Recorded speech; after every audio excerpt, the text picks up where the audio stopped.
We're going to do a quick video. We only have a couple minutes to spend. There's people at the door for the acoustic room, and they're like this, looking inside, like, please, can we come in? So we're just going to take a moment of time. Hang on 1 second, we'll be right with you. You know, I want to do a video on this because I had one of these when I first opened Willie's. I bought one just like this, a Sunburst 1962 ES-335 with Bigsby and with PAF's pickups. In '78, that cost me $750. In '88, when I opened Willie's, I had to sell it, and I sold it for $25. I was an investment genius at that time. Investments. You're going to invest in tone. You want to invest in what thrills you. If you're thrilled by the sight of a Telecaster or an old Gibson Dove, then that's what you should do. You want to invest as a songwriter in a guitar that will bring out new songs in you. You want to invest in therapy. It's just therapy to be able to strum a guitar and hear a nice quality guitar, take those simple chords and make them sound great. So it becomes a thing of investing in what thrills you. But if you want to invest your money, then buying an old guitar is one of the better investments. I just said I sold my 335 that looked exactly like this with a Bigsby and PAF pickups.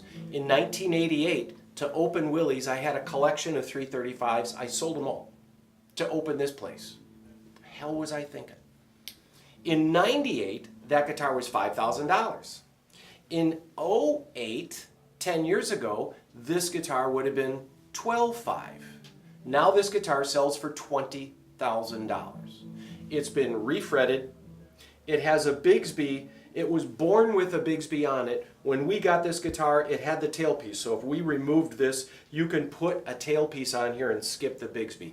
That's the cool thing about 335s with a Bigsby, is that they have this custom-made plaque that hides the studs for you to screw in a tailpiece, and you can make it a stop tailpiece. It's blocked underneath there for the stop tailpiece. In '65, that's gone. You can't do that. But pre-'65 335s, having the bigger neck, the Brazilian rosewood fretboard also has this block in there. I personally, I prefer the Bigsby. It's just a tool to use to add embellishment at the end of chords. Really, there's people at the door just going like this right now, so I'll try to wrap it up. But as an investment, these have gone up. Again, I bought this in '78, mine, for $750. In '88, I sold it for $25. 10 years ago, this was half of what it is now. They rise up about 10% in value. There's no guaranteeing that any investment will rise in value, but this is a really good example. This is actually priced about $5,000 less than a cleaner one. It's been refretted. It has tuners on it. When we got it, it had reproduction tuners. We found an old set of tuners and put them in there. There are no extra holes. There's nothing drilled out of here. The guitar is with its original PAF pickups. They've never been out. They haven't been replaced. And this Bigsby that we found to put back on is actually from the '70s, not from the '80s. It's still aluminum cast. It's an American made. It's not one of the cheap reissues. Don't get me going on cheap reissue Bigsbys. Okay? All right. So, and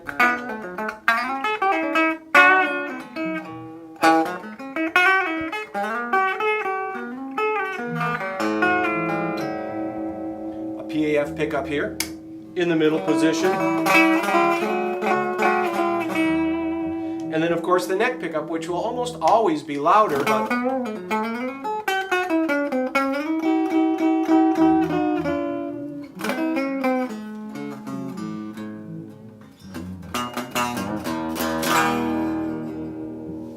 also, I might add, little tweed champs.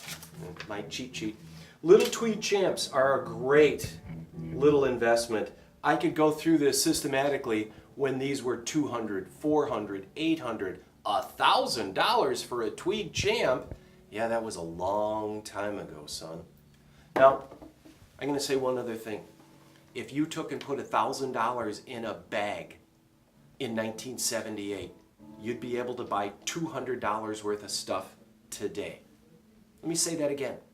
If you put $1,000 into a mattress in 1978 and took that $1,000, bread costs 4 times as much, gas costs 4 times as much, your homes cost 4 times as much, rent costs 4 times as much. Your $1,000 cash will buy you $250 of stuff today.